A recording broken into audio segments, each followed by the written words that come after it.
JDS MLC ಭೋಜೇಗೌಡರು ಕುಟುಂಬದ ಸಮೇತ ತಾಯ್ನಾಡಿಗೆ ವಾಪಸ್ಸಾಗಿದ್ದಾರೆ. Sir, welcome back and congratulation. Safe ಆಗಿ ಬಂದಿದ್ದೀರಾ. ಹೆಂಗಿತ್ತು ಆಗಿನ ಪರಿಸ್ಥಿತಿ? ಏನು ಅನ್ನಿಸ್ತು ಸರ್ ಮೊದಲನೇದಾಗಿ ಆ ಥರದ್ದೊಂದು ವಾತಾವರಣ ಮೊದಲನೇ ಬಾರಿ ನೋಡಿದಾಗ? ಏನಿಲ್ಲ ನೋಡಿ, ನಮಗೆ ಸ್ಟಾರ್ಟಿಂಗ್ನಲ್ಲಿ ಅಂತ ಭಯ ಕಾಣಲಿಲ್ಲ. ಒನ್ ಡೇ ಆಗುವಾಗ ಗೊತ್ತಾಯಿತು ಯುದ್ಧ ಭಾಳ ಜೋರಾಗಿ ಆಗ್ತಾ ಇದೆ ಅಂತ. ಇರಾನು ಅಟ್ಯಾಕು ಇದೆಲ್ಲ ನೋಡ್ತಾ ಇಲ್ಲ. ಅಬುದಾಬಿ ಮೇಲೆ ಅಟ್ಯಾಕ್ಟು, ಆಯಿಲ್ ರಿಫೈನರಿಗಳ ಮೇಲೆ ಅಟ್ಯಾಕು, ಮತ್ತು ಏರ್ಪೋರ್ಟ್ ಏರ್ ಬೇಸ್ಗಳ ಮೇಲೆ ಎಲ್ಲ ಅಟ್ಯಾಕ್ ಆದಾಗ ನಮಗೆ ಅರ್ಥ ಆಯಿತು ಭಾಳ ಸೀರಿಯಸ್ ಇದೆ ಅಂತ. ಬಟ್ ಏನು ಮಾಡೋಕ್ಕಾಗತ್ತೆ, ಬಂದರೆ ಹೋಗೋದು, ಬದುಕದಿದ್ರೆ ಇನ್ನೇನು ಮಾಡೋಕ್ಕಾಗತ್ತೆ. ಇನ್ನೂ ಮಟ್ಟಕ್ಕೂ ಬಂದಿದ್ದು. It was very bitter experience. And ನಮ್ಮ Indian embassy they should come forward immediately. ಆ ಸಮಯದಲ್ಲಿ ನಮ್ಮಂಥವ್ರಿಗೆ, ಆ ಇಂಡಿಯನ್ಸ್ ಯಾರ್ಯಾರು ಇದ್ದರೂ ಅವ್ರಿಗೆ ಧೈರ್ಯ ಹೇಳಿ, ಅವರಿಗೆ ಅವ್ರೇನು ಫ್ಲೈಟ್ ಕಳ್ಸೋಕೆ ಆಗ್ತಿರ್ಲಿಲ್ಲ ಬಿಡಿ, ಏರ್ ಬೇಸೇ ಇಲ್ಲ ಮೇಲೆ ಯಾರು ತಾನು ಏನು ಮಾಡ್ತಾರೆ, ಯಾವ ಗೌರ್ಮೆಂಟ್ ಏನು ಮಾಡೋಕ್ಕಲ್ಲ. ಆದರೆ ಅಲ್ಲಿ ವೀಸಾ ಇಲ್ಲದೆ ಏರ್ಪೋರ್ಟ್ ಒಳಗೆ ಓಲ್ ನೈಟ್ ಇದ್ರಲ್ಲ ಅಂಥವ್ರನ್ನೆಲ್ಲ ಒಂದು ಸೆಕೆಂಡಲ್ಲಿ ಕರ್ಕೊಂಬರ್ಬೋದಲ್ಲ ಎಂಬೆಸಿ ಮನ್ಸು ಮಾಡಿದರೆ. ಆನ್ ದಿ ಸ್ಪಾಟ್ ಇಶ್ಯೂ ಮಾಡಿ ಅವರೆಲ್ಲ ಡೀಟೇಲ್ಸ್ ಎಲ್ಲ ತಗೊಂಡು ನನಗೇನೋ ಅಮೇರಿಕನ್ ವೀಸಾ ಇತ್ತು, ಐ ಕೇಮ್ ಔಟ್, ಇನ್ನೂ ತೊಂದರೆ ಇಲ್ಲ.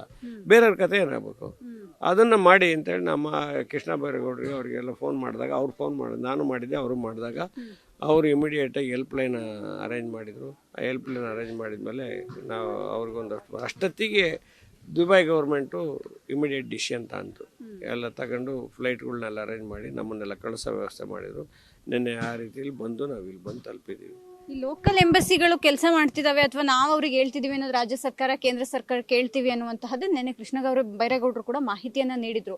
ವರ್ಕೇ ಆಗ್ಲಿಲ್ವಾ ಸರ್ ಹಂಗಾದ್ರೆ ಲೋಕಲ್ ಎಂಬಸಿಗಳು? ಎಂಬಸಿ ಅವರು ಹಂಗಿದ್ರೆ, ಲೋಕಲ್ ಎಂಬಸಿ ಕರೆಕ್ಟಾಗಿ ಕೆಲಸ ಮಾಡಿದರೆ, why our peoples are spend whole night in the airport?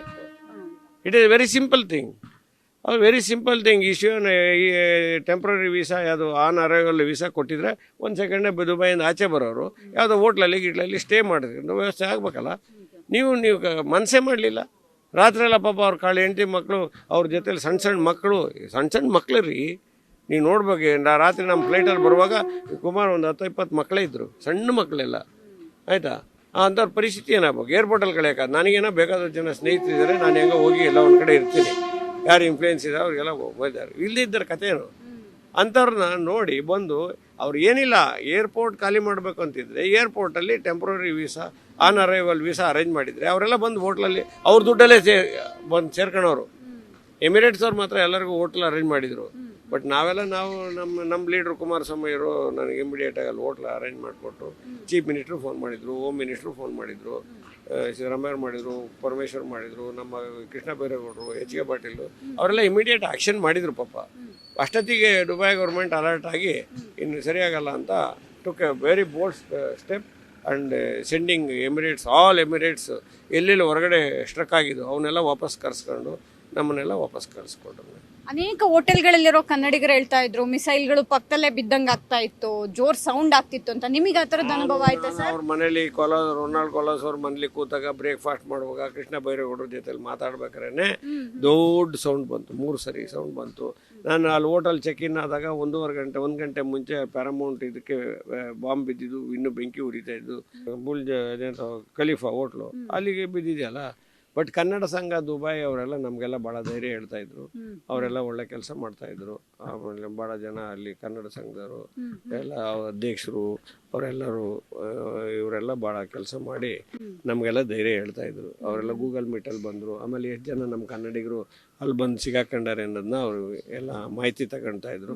ಅಷ್ಟರೊಳಗೆ ಗೌರ್ಮೆಂಟ್ ಈ ಥರ ಮಾಡಿದ್ರು. ಗೌರ್ಮೆಂಟ್ ಹೇಳ್ತು ಯಾರ್ಯಾರು ಯಾವ ಹೋಟ್ಲಲ್ಲಿದ್ದಾರೆ ಅಲ್ಲೇ ಕಂಟಿನ್ಯೂ ಆಗಬೇಕು, ಅವ್ರದ್ದು should not disturb them, and ಅದೇನಿದೆ I will bear the cost ಅಂತ ದುಬೈ ಗೌರ್ಮೆಂಟ್ ಹೇಳ್ಬಿಡ್ತು ಇಮಿಡಿಯೇಟಾಗಿ. ನಾನು ಹೇಳಿದೆ ನಮ್ಮ ಗೌರ್ಮೆಂಟಿಗೆ ಹೇಳಿ, ಬೇಕಾದ್ರೆ ಎಮರ್ಜೆನ್ಸಿ ಏನಾರು ಕನ್ನಡ ಸಂಘ ಅಂಥ ಸಂಘಟನೆಗಳ ಮುಖಾಂತರ ದುಡ್ಡು ರಿಲೀಸ್ ಮಾಡಿ ಅಂತಲೂ ಕೂಡ ರಿಕ್ವೆಸ್ಟ್ ಮಾಡಿದ್ದೆ.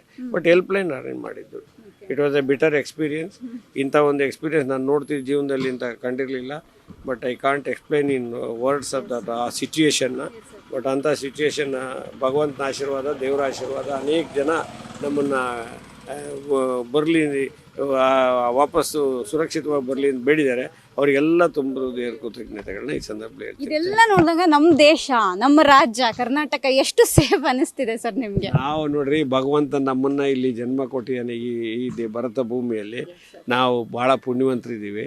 ನಮಗೆ ಅಂಥದ್ದೊಂದು ಕೆಲಾಮಿಟಿ ಆದರೆ ನಾವು ಉಳಿಯೋಕ್ಕೆ ಸಾಧ್ಯ ಇಲ್ಲ. ಭಗವಂತ ನಮ್ಮನ್ನು ಸೇಫೆಸ್ಟ್ ಪ್ಲೇಸಲ್ಲಿ ಇಟ್ಟಿದ್ದಾನೆ. ನಮ್ಮಂಗೆ ಫ್ರೀಡಮ್ಮಾಗಿ ನಮಗೆ ನಿಂತಿದ್ದ ಜಾಗದಲ್ಲಿ ಎಲ್ಲದನ್ನು ಪಡ್ಕೊಳ್ತಕ್ಕಂಥ ಇದನ್ನು ನಮ್ಗೆ ಭಗವಂತ ಕೊಟ್ಟಿದ್ದಾನೆ. ಹಂಗಾಗಿ ಈ ಭೂಮಿಲಿ ಹುಟ್ಟಿದ್ದು ನಾವೇ ಧನ್ಯರು ಅಂತ ಹೇಳ್ತೀನಿ. ಇದಿಷ್ಟು MLC ಭೋಜೇಗೌಡರ ಮಾತು. ಭಾರತ ದೇಶ, ನಮ್ಮ ದೇಶದಲ್ಲಿ, ನಮ್ಮ ಜಾಗದಲ್ಲಿ ಹುಟ್ಟಿರುವಂಥ ನಾವೇ ಧನ್ಯರು. ಯಾಕಂದರೆ ಅಂತಹದ್ದೊಂದು ಪರಿಸ್ಥಿತಿಯನ್ನು ನಾವು ಹಿಂದೆಂದೂ ನೋಡೋದಕ್ಕೂ ಕೂಡ ಸಾಧ್ಯ ಆಗೋದಿಲ್ಲ. ಆದರೆ ಸುರಕ್ಷಿತವಾಗಿ ನಮ್ಮ ತಾಯ್ನಾಡಿಗೆ ನಾವು ವಾಪಸ್ ಬಂದಿದ್ದೇವೆ, ಅದಕ್ಕೆ ನಾವು ಕೃತಜ್ಞತೆ ಅನ್ನುವಂತಹದ್ದನ್ನು ಅವ್ರು ಹೇಳ್ತಿದ್ದಾರೆ. ಕ್ಯಾಮ್ರಾಮನ್ ಗಂಗಾಧರ್ ಜೊತೆ ದೀಪಾ ಕುಕ್ಕುವಾಡ, ಅಶ್ವವೇಗ ನ್ಯೂಸ್, ಬೆಂಗಳೂರು.